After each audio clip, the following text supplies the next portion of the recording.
हर हर महादेव। आज अंतिम सोमवार को सभी श्रद्धालु भक्तजनों को मेरा नमस्कार है। आज सावन सोमवार अंतिम सोमवार व्रत है। सभी श्रद्धालु भक्तजनों आज शिव पार्वती की श्रद्धा भक्ति से उनकी पूजा करें और भोलेनाथ और माता पार्वती को आशीर्वाद प्राप्ति करें। भोलेनाथ की जय हो, भोलेनाथ की जय हो, माता पार्वती की जय हो, माता पार्वती की जय हो। एक साहूकार था जो भगवान शिव का अनाय भक्त था। उसके पास धन धन आए, किसी भी चीज की कमी नहीं थी, लेकिन उसकी कोई संतान नहीं थी और वो इसी कामना को लेकर रोज शिव जी के मंदिर जाकर दीपक जलाता था। उसके इस भक्ति भाव को देखकर एक दिन माता पार्वती ने शिव जी से कहा कि प्रभु, यह साहूकार आपका अनय भक्त है, इसको किसी बात का कष्ट है तो आपको उसे अवश्य दूर करना चाहिए। शिव जी बोले कि हे पार्वती, इस साहूकार के पास पुत्र नहीं है, यह इसी से दुखी रहता है। माता पार्वती कहती है कि हे ईश्वर, कृपा करके इसे पुत्र का वरदान दे दीजिए। तब भोलेनाथ ने कहा कि हे पार्वती, साहूकार के भाग्य में पुत्र का योग नहीं है। ऐसे में अगर इसे पुत्र प्राप्ति का वरदान मिल भी गया तो वो केवल 12 वर्ष की आयु तक ही जीवित रहेगा। यह सुनने के बाद भी माता पार्वती ने कहा कि हे प्रभु, आपको इस साहूकार को पुत्र का वरदान देना ही होगा। अनाथ भक्त क्यों आपकी सेवा पूजा करेंगे। माता के बार बार कहने से भोलेनाथ ने साहूकार को पुत्र का वरदान दे दिया, लेकिन यह भी कहा कि वो केवल 12 वर्ष तक ही जीवित रहेगा। साहूकार यह सारी बातें सुन रहा था, इसलिए उसे ना तो खुशी हुई और ना ही दुख। वो पहले की तरह भोलेनाथ की पूजा अर्चना करता रहा। उधर सेठानी गर्भवती हुई और 9 महीने के बाद एक सुंदर सा बालक की प्राप्ति हुई।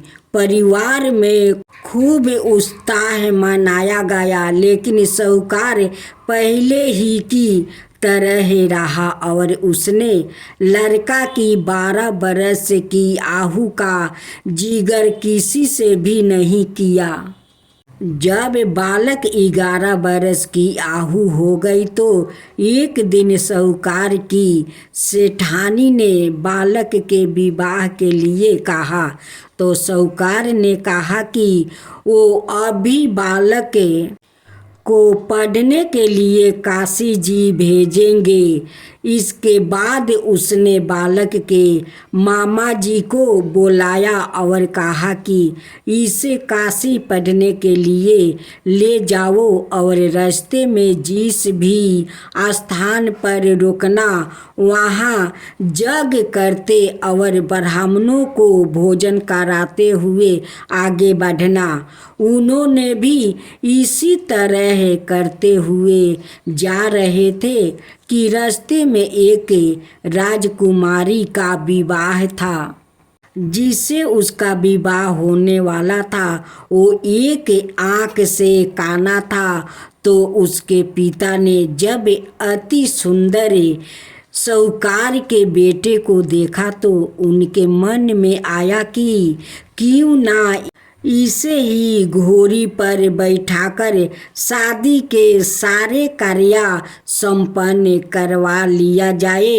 तो उन्होंने मामा से बात की और कहा कि इसके बदले में वो अथाह धन देंगे। तो वो भी राजी हो गया। इसके बाद साहूकार का बेटा विवाह की वेदी पर बैठा और जब विवाह कार्य संपन्न हो गया तो जाने से पहले उसने राजकुमारी की चदरी के पल्लू पर लिखा कि तेरा विवाह तो मेरे साथ हुआ, लेकिन जिस राजकुमार के साथ भेजेंगे वो तो एक आँख का काना है। इसके बाद वो अपने मामा के साथ काशी के लिए चल गया। उधर जब राजकुमारी ने अपनी चुनरी पर यह लिखा हुआ पाया तो उसने राजकुमार के साथ जाने से मना कर दिया। तो राजा ने भी अपनी पुत्री को बारात के साथ विदा नहीं किया। बारात वापस लौट गई। उधर मामा और भांजे काशी पहुंच गए थे। एक दिन जब मामा ने जग रचा रखा था और भांजा बहुत देर तक बाहर नहीं आए तो मामा ने अंदर जाकर देखा तो भांजे का प्राण निकल चुके थे। वो बहुत परेशान हुए, लेकिन सोचा कि अभी रोना पीटना मचाया तो ब्राह्मण चल जाएंगे और जग का कार्य अधूरा रह जाएगा। जब जग संपन्न हुआ तो मामा ने रोना पीटना शुरू किया। उसी समय शिव पार्वती उधर से जा रहे थे तो माता पार्वती ने शिव जी से पूछा, हे प्रभु, ये कौन रो रहा है? तभी उन्हें पता चलता है कि यह तो भोलेनाथ के आशीर्वाद से जन्म हुआ साहूकार का पुत्र है। तब माता पार्वती कहती है कि हे स्वामी, इसे जीवित कर दीजिए। अनाथ रोते रोते इसके माता पिता के प्राण निकल जाएंगे। तब भोलेनाथ ने कहा कि हे पार्वती, इसकी आहु इतना ही थी सो वो भोग चुका है। लेकिन माँ के बार बार आग्रह करने पर भोलेनाथ ने जीवित कर दिया। लड़का ओम नमः शिवाय करते हुए उठा और मामा भांजे दोनों के ईश्वर को धन्यवाद दिया और अपनी नगरी की ओर लौटा। रास्ते में वही नगर पारा और राजकुमारी ने उन्हें पहचान लिया। तब राजा ने राजकुमारी को साहूकार के बेटे के साथ बहुत सारे धन धनाये के साथ विदा किया। उधर साहूकार और उसकी पत्नी छत पर बैठे थे। उन्होंने यह प्रण कर रखा था कि यदि उनका पुत्र सकुशल ना लौटा तो वो छत से कूदकर अपना प्राण त्याग देंगे। तभी लड़के के मामा ने आकर साहूकार के बेटे और बहू के आने का समाचार सुनाया, लेकिन वो नहीं माने तो मामा ने शपथ पूर्वक कहा। तब तो दोनों को विश्वास हो गया और दोनों ने अपने बेटे बहू का स्वागत किया। उसी रात साहूकार को सपने में शिव जी ने दर्शन दिया और कहा कि तुम्हारे पूजन से मैं प्रसन्न हुआ। इसी प्रकार जो भी व्याकृत इस कथा को पढ़ेगा या सुनेगा उसके समस्त दुखों दूर हो जाएगा और मन बचित सभी कामनाओं की पूर्ति होगी। जय शिवा ओमकारा, प्रभु हरे शिवा ओमकारा। ब्रह्मा विष्णु सदा शिव अर्धंगिनी धारा। ओम जय शिवा ओमकारा। एकानन चतुरानन पंचानन राजी। साजे, हंसासन गरुड़ासन विषवाहन साजे।